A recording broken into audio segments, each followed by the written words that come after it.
Good morning students. Modern wisdom senior secondary school हिनमाल की online class में आपका स्वागत है। मैं किरण दवे। हम पढ़ रहे थे 4th क्लास की हिंदी विषय का सेकंड चैप्टर जिसका नाम है सच्चे हिरण। हमने ये चैप्टर पूरा कंप्लीट कर दिया था और हम इसके शब्दार्थ कर लिए थे हमने। आज हम इसके क्वेश्चन आंसर्स और क्वेश्चन आंसर्स में टिक द रेट करेंगे। ठीक है, तो इससे पहले सच्चे हिरण यानी मैंने ये लेसन तो आपको पढ़ा दिया था कि किसके इस लेसन का क्या नाम है, सच्चे हिरण। यानी मतलब हिरण के बारे में कि पशु भी कितना मतलब सच्चा होता है, वह अपने वचन का पालन करता है। तो ये लेसन तो मैंने आपको पढ़ा दिया था और उसके शब्दार्थ भी मैंने आपको इस अगले वीडियो में करवा दिए थे। इससे पहले अपन एक बार इस लेसन के बारे में वापस पढ़ लेते हैं कि इस लेसन में क्या था। ठीक है, इस लेसन में मैंने आपको बताया था कि एक पुराण में एक सुंदर कथा है, बहुत सुंदर कथा है। उस कथा से ये चैप्टर लिया गया है। तो उस कथा के अंदर क्या बताया है कि हिरण होते हैं, पूरी इनके हिरण की पूरी एक फैमिली होती है। तो वो कहाँ रहते हैं, जंगल में रहते हैं।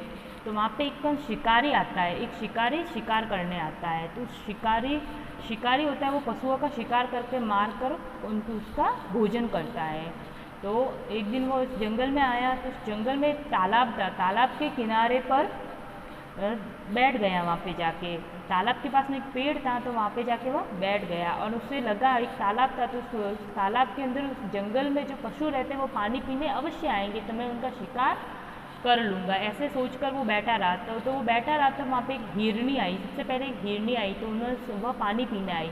तो शिकारी ने उसको देखा, उस पर बाण चलाने लगा। तो उस हिरनी ने उस शिकारी को देख लिया और बोला कि तुम रुक जाओ, मैं अपने ना बच्चों को दूध पिला कर आती हूँ, फिर आप मेरे प्राण ले लेना, ऐसा वचन दे दिया। तो शिकारी ने कहा, उसको जाने दिया कि हाँ अगर मेरी किस्मत में होगी तो ये वापस आएगी। वो हिरनी ऐसे कह के चली गई। थोड़ी देर बाद में हिरन आया वापस, हिरन पानी पीने आया। तो वापस उसको देखकर शिकारी ने बाण लगाया। तो उस हिरन ने भी उसको देख लिया और बोला कि रुक जाओ शिकारी भाई, मैं अपने पत्नी और बच्चों को मिलकर वापस आता हूँ। तो शिकारी एकदम से जल्ला उठा, क्रोध आया उसको, गुस्सा आया कि मेरे को भूख लगी है और तुम ऐसे कर रहे हो। तो फिर भी बाद में शिकारी ने उनको हिरन को भी जाने दिया, कोई बात नहीं, मेरा किस्मत में होगा तो ये हिरन भी वापस आ जाएगा। ठीक है, ऐसा सोचकर अब वो बैठ गया। अब हिरनी भी अपने बच्चों के पास में गई और उनको दूध वगैरह पिला के अपनी सहेली को सौंप कर वापस शिकारी के पास में आ गई। हिरण भी था तो अपने पत्नी और बच्चों से मिलकर वापस आने लगा। तब उसके बच्चे भी उनके साथ में जिद करने लगे कि हम भी अपने माता पिता के साथ में जाएंगे, कि हम भी अकेले क्यों रहे। तो हिरण के बच्चे भी वो भी हट करने लगे, तो हमको भी साथ में लेके जाओ। तो वह दोनों अपने बच्चों को लेके साथ में वह तालाब के पास में शिकारी के सामने जाके खड़े हो गए। कहा कि भाई शिकारी, अब हम लोग आ गए, अब आप अपने बाणों से मार कर हमारी मांस को खा लो और अपनी भूख को शांत कर लो। अब शिकारी एकदम सोच में पड़ गया कि देखो, एकदम से वो सोचने लगा कि ये हिरण होके, ये पशु होकर भी अपने वचन का पालन करते हैं, सत्य के मार्ग पे चलते हैं, तो मैं मनुष्य होकर ऐसे निर्दयी नीच पापी कैसे हो सकता हूँ। मैं निरपराधीन, इनका जिसमें कोई दोष नहीं है तो भी मैं इनका शिकार कर रहा हूँ। तो इसमें क्या दोष है मेरा भी, इन हिरण का इनका क्या दोष है। तो उसको समझ में आया, उस शिकारी को समझ में आया कि मैं इन पशुओं की हत्या कैसे कर रहा हूँ, मैं कभी भी पशु को नहीं मारूंगा। उसके मन में भी अच्छा सा विचार आया, तब उसने ये सारा काम छोड़ दिया। और फिर वहाँ से क्या, एक स्वर्ग से पालकी आई। पालकी में बैठकर दोनों हिरण के बच्चे और उसके साथ साथ वो देवदूत आया, तो वो शिकारी को भी साथ में लेके गया, क्योंकि उसने भी थोड़ा बहुत तो कर्म किया। शिकारी ने भी बच्चों को उसके माता पिता को छोड़ दिया और बच्चों को छोड़ दिया और उसके अपने गलती का एहसास हो गया। ठीक है, तो शिकारी को भी अपनी गलती का एहसास हो गया कि मैं मनुष्य होकर भी मैं पशुओं को मारता हूँ और ये पशु होकर भी अपना सत्य वचन का पालन करते, आज से मैं भी इसके सत्य वचन का पालन करूँगा।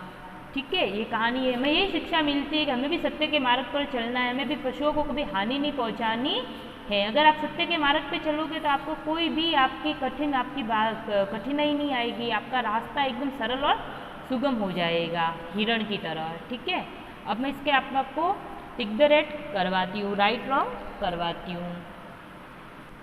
मैंने आपको इसके शब्दार्थ तो करवा दिए थे। ठीक है, आज हम इसके टिक द रेट करेंगे। तो आपको अपनी नोटबुक में क्या लगाना है, HW लगाना है। HW लगाने के बाद में डेट लगानी है, फिर डेट लगाने के बाद में ये राइट रॉन्ग आपको लिखना है, यानी सही कथन के आगे राइट का तथा गलत के आगे रॉन्ग का निशान लगाना है। ठीक है, जंगल में कुएं पर पशु पानी पीने आया करते थे, राइट या रॉन्ग? रॉन्ग, क्योंकि कहाँ जाते थे पशु, तो तालाब पर जाते थे। शिकारी शिकार करने के लिए कुएं के पीछे छिपकर बैठ गया, रॉन्ग। कहाँ पे बैठा था, पेड़ पर जाकर बैठा था।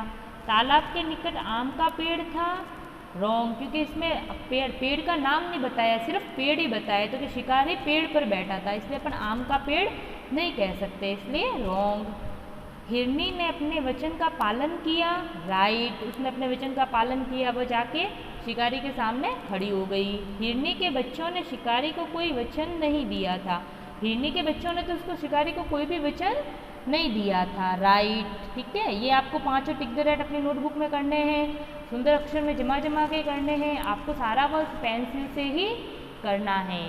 ठीक है, और सारा वर्क कंप्लीट भी करना है, उसके साथ में आपको लर्न भी करना है। Thank you.